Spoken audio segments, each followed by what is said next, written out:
Charter Local Edition with your host, John MacDonald. Hello and welcome. I'm visiting today with Public Service Commissioner Bob Lake. Welcome, Commissioner. Good morning. Tell us a little bit, first of all, this is not your first job in public service. Tell us a little bit about your history. I know you're a former legislator and with the PSC now. How did you get to be where you're at? Well, this is my retirement. I finished 38 years in the business, animal feed and farm supply, actually. So I'm probably dressed up a little bit from where I was at that point in time. When I sold the business, got convinced to step into the political arena.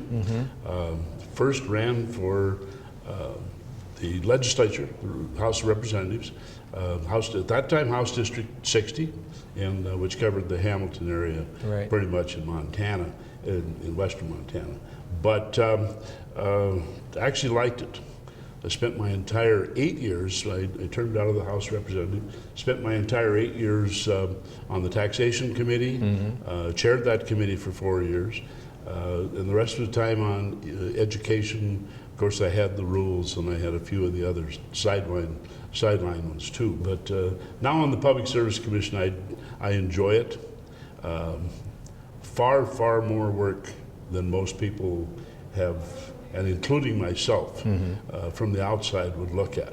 And there's a couple of big issues that came out of the 2015 session, including net metering. There were probably at one time a dozen different bills that had to do with net metering. Tell us a little bit about what exactly that is and what the PSC the involvement is moving forward. The net metering has been around for some time. Part of it came from the current administration that was stressing more distributive energy sources. Is a good thought. Of course, we had it in Montana years and years ago when the settlers in Montana had a windmill that ran a generator that filled batteries that kept them in power for pretty much the night until the next day and the wind started blowing again. Theory is not much different than that, except most cases we don't have the battery storage.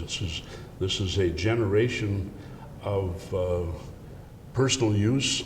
The way the bill was originally written, it only covered up to about 50 kilowatts. The average house will use something in the 100 plus kilowatts per day.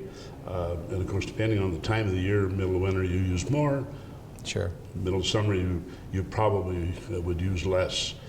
But the net metering is a good theory, but the legislature, in their infinite wisdom, determined that if a person actually generates more than they consume, there is a two-way meter installed to where if they're generating more than they can consume internally, that goes back into the grid. Right. And the part that has been giving us a challenge at this point in time is that excess power is going back into the grid at the retail rate. So it still sounds okay, except the fact that we have a grid to support. And this is the concern for the commission, is that if you do not have enough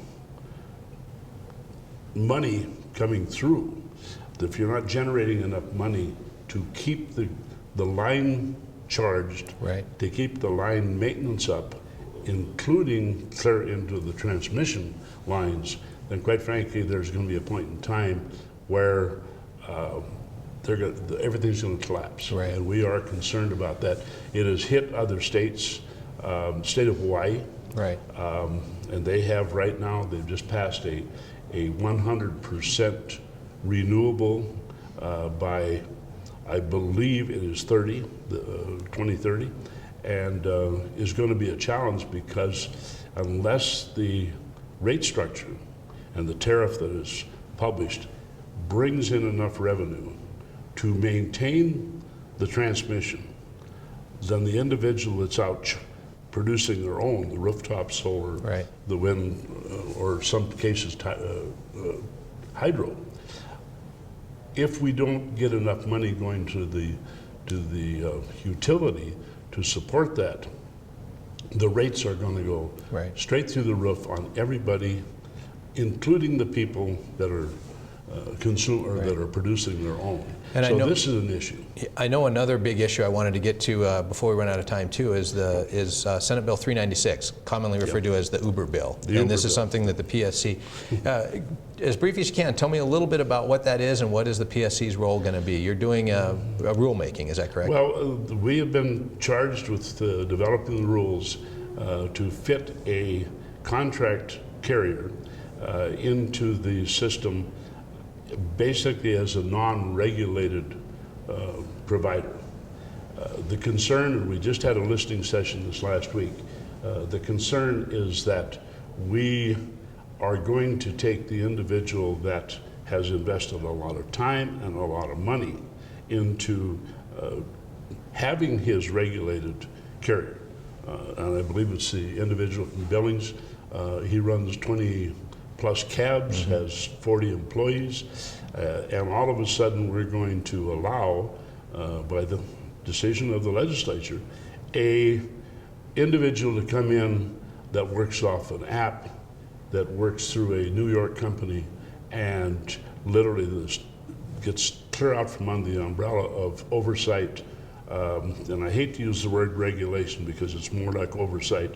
And we run the high risk of having people underserved because that tariff service, the regulated service, which requires them to be at a certain place at a certain time, all the time, at a certain rate, is going to be taken over by somebody who is responding to a smartphone app. Right. It's going to be a very interesting topic and obviously a lot more ahead on that one. Commissioner, I appreciate your time. We have been visiting with PSC Commissioner Bob Lake. This is Charter Communications Local Edition. Thank you again, Commissioner. Thank you Appreciate very it. much. Charter Local Edition has been an exclusive presentation of Charter Communications, providing original programming.